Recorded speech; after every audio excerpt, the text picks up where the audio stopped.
Hey everyone, welcome back and happy Friday. All right, guys. Well, we're back to talk about a few things. Literally, we have Next Gen NYC.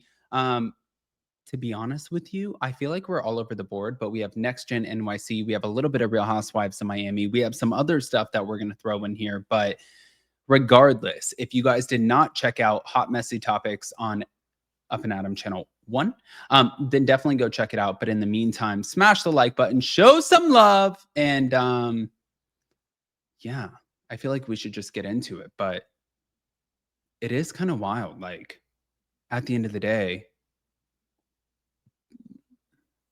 doing 5 videos instead of 6, I'm like, what? But here we are.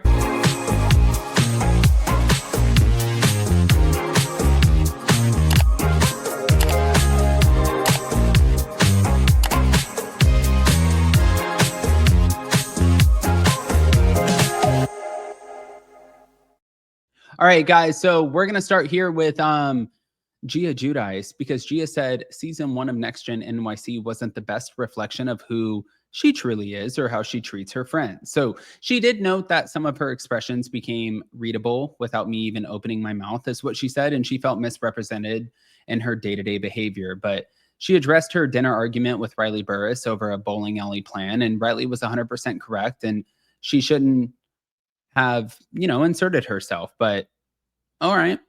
She admitted that she needed to just shut the fuck up sometimes, acknowledging that she was overly harsh to Riley and Georgia at the table in Atlantic City. But Gia also explained that she was close with Brooks Marks and Ariana Bierman, but her friendship with Riley developed during filming, and she anticipated more connection as the season continued.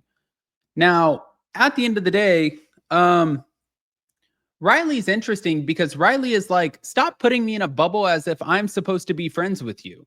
My mom is a Grammy Award winning, almost EGOT. Your mother, they're not the same. You know what's funny though? I look at Teresa Giudice as a mom and I'm like, dude, I think that she would be a phenomenal mom. Like, the woman is working. Sure. Does she have a Grammy? No. Does she have an Emmy? No. Does she have a Tony? No. Does she have an Oscar? No. No. But what she does have is work ethic. So sometimes when I see Teresa Giudice and I see the way that she's hustling with these appearances, and she's going on these like cruise ships, and she's going to Atlantic City and doing all of these things, I'm like, no, dude, girl is working, and she is working her ASS off in order to make sure that all of you guys being the children, have everything that you want. This woman, I mean, kind of a rock star. But moving on. Julia Lemigova also slammed Jenn Fessler as a flip-flopper.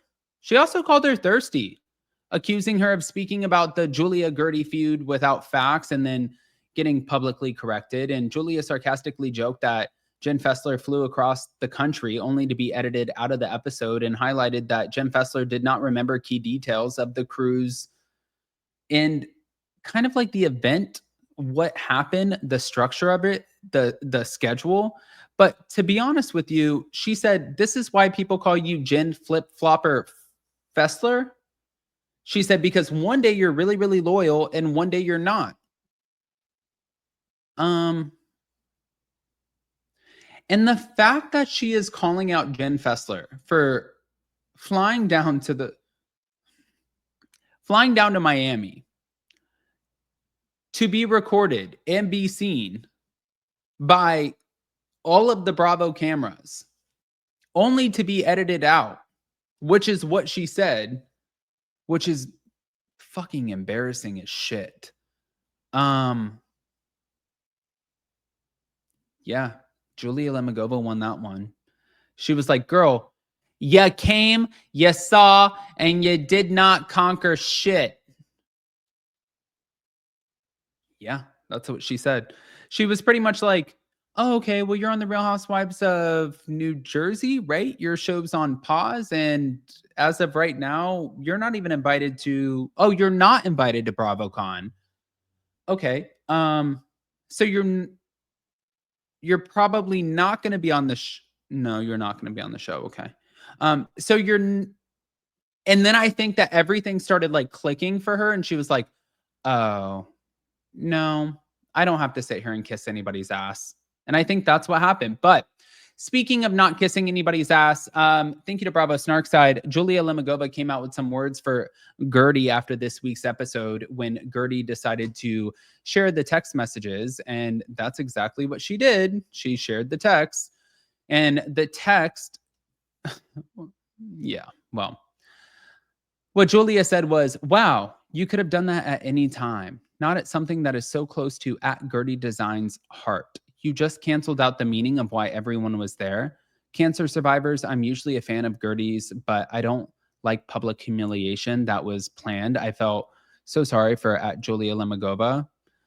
By the way, I was the same when Julia threw the water the other week at Bravo Andy, at Bravo Watch What Happens Live, hashtag RHOM. So this is a fan who's saying that they look at it from both perspectives. Like, one, they were not a fan of when Julia Lemigova threw the water on Guerdy, which nobody was.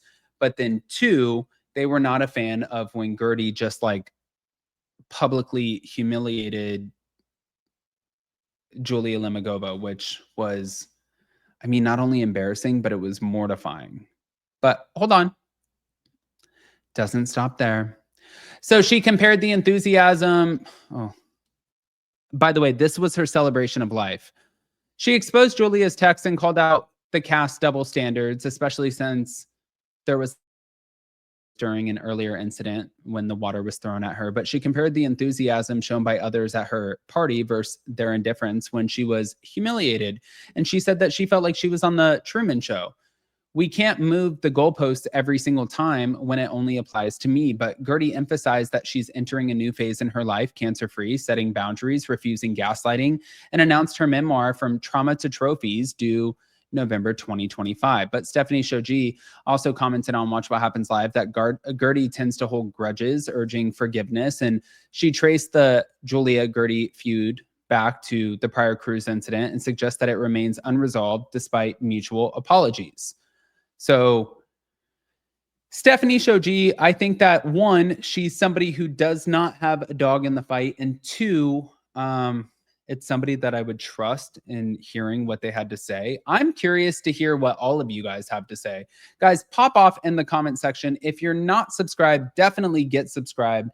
Don't forget to hit that notification bell. And also, if you guys already forgot, don't forget that right after this, if you did not catch us live for Hot Messy Topics, we went live with Kendrick Tucker. That was at 12 p.m. Eastern, 9 a.m. Pacific. But if you didn't make the live, then just go be a part of the replay crew. I love you guys. We'll see you later. Bye.